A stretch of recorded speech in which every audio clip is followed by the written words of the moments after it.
Imami, and I'm the host of The Road to Success for Your Highly Sensitive Child. This podcast is about empowering parents of highly sensitive children to nurture their child's unique personality trait and create a path to success. Our podcast provides guidance, insights, and support to help you unlock your child's full potential, fostering resilience, confidence, and a bright future. If you're new to my podcast, please go back and listen to episodes 1 and 2 because they provide information on high sensitivity that all subsequent episodes will build upon. If you skip these episodes, you won't get as much out of this and all subsequent episodes. To book a private coaching session with me, please visit my website at parentinghsc.com.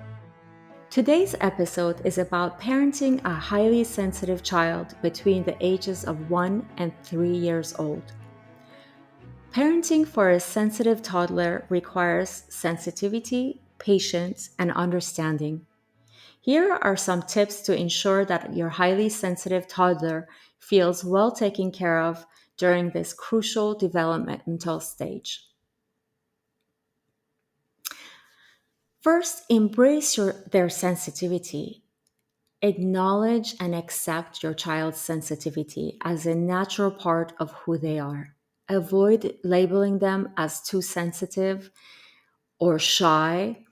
Instead, celebrate their unique qualities. Establish a predictable routine. Maintain consistent daily routines for meals, naps, and bedtime. Predictability provides a sense of security for highly sensitive children. Create a calm environment. Design your home environment to be calm and soothing. Minimize loud noises, harsh lighting, and clutter. Highly sensitive children can become easily overstimulated. So by keeping their home environment calm and soothing, it helps them maintain their or regulate their nervous system.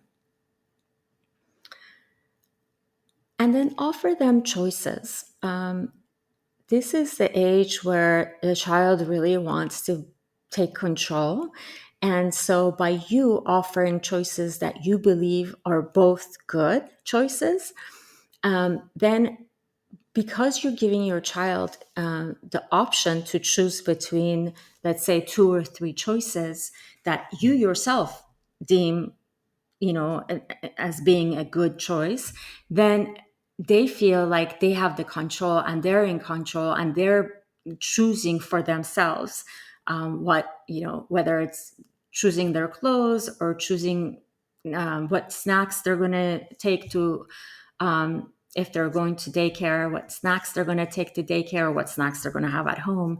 But when they feel that they're in charge and they're choosing what they want, it gives them a sense of control and it helps them with developing their self-esteem and confidence.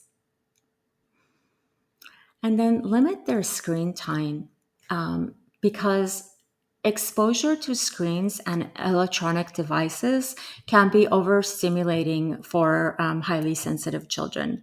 So instead, encourage them to be creative in their play, maybe play outdoor activities or other ways of playing indoors, maybe puzzles or Legos, things like that. Kind of like the old-fashioned toys would be really ideal for highly sensitive children. And then toys that would require their creativity and their logical brain also is very helpful because highly sensitive children tend to be very analytical in nature. So any kind of game that requires them to use their analytical skills is also very good. And then respect their boundaries. Highly sensitive children may need more personal space and alone time. So make sure that you respect this boundary and provide them opportunities for quiet activities. And also, highly sensitive children may like to play by themselves. So, if that's what your child likes, then respect that and allow them to have that alone time and quiet play time. And then empathetic listening is really important. So when your child is really overwhelmed or they are upset, allow them this space to express their feelings or concerns and really validate their emotions and offer comfort. And then give them time to fully express themselves. You can do this by asking them, what else? What else is going on? What else do you want to share with me? What else do you want to say? So you might want to ask this question several times to make sure that they have vented everything and they have gotten everything out of their system. And then provide them with positive reinforcement. So encourage positive behavior through praise and positive reinforcement, because for highly sensitive children, they really thrive on positive feedback. And it's the opposite is true. They really don't do well when you give them negative feedback or if you punish them.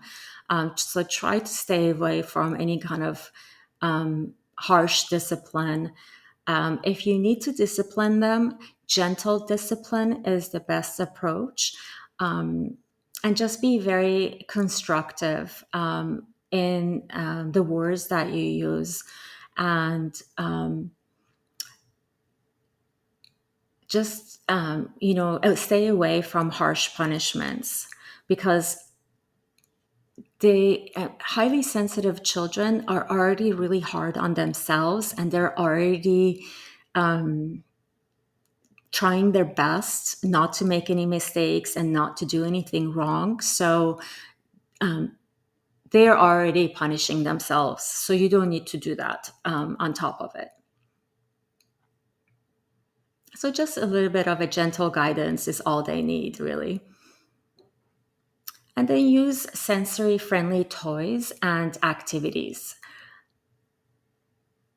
So this is like toys that cater to their sensitivity and sensory preferences. So they highly sensitive children may really enjoy playing with materials like Play-Doh or sand or water. This could be very soothing for them.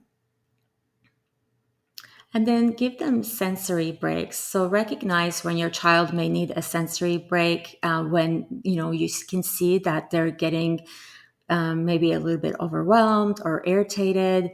So make sure that you take action before they get into that full-blown overwhelmment phase or mode.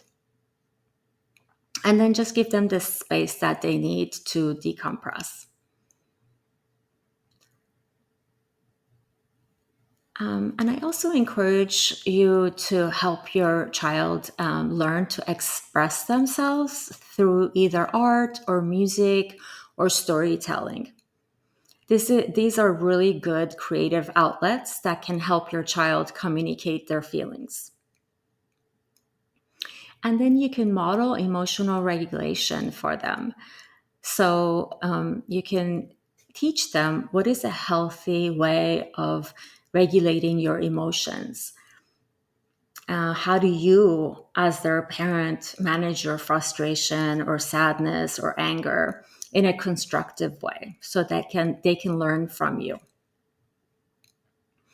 And then connecting with supportive communities can be very helpful. As you know, I'm putting a community together for people to get together online and be able to connect with others, share their stories, ask for guidance, and so forth. So sharing experiences and insights with others who understand can be really reassuring. And then lastly, self-care for you is extremely important because, as I've mentioned in the past, raising highly sensitive children can be very challenging and it can be very draining. So you want to make sure that you prioritize your self-care and definitely not feel guilty about doing that. It's really important for you to take care of yourself, make sure that you get the break that you need, do the things that bring you joy and recharge you. And then, of course, make sure that you have the support that you need as well. Parenting a highly sensitive toddler can be a rewarding experience when you create an environment that embraces their sensitivity and nurtures their emotional well-being. By providing understanding, patience, empathy, and support, you can help your child thrive during these formative years. As we close this episode, I want to remind you that you have the power to create a bright and successful future for your highly sensitive child. Embrace their uniqueness, nurture their strengths, and provide them with the love and support they need. Together, we can pave a path to success that aligns with their sensitivity. Thank you for joining us today, and remember, you're not alone on this journey. We'll be here with more insights and inspiration in our next episode. Until then, keep believing in your child's potential because they truly are extraordinary. Stay tuned, stay inspired, and stay committed to setting your child up for success in life. To book a private coaching session with me, please visit my website at parentinghsc.com.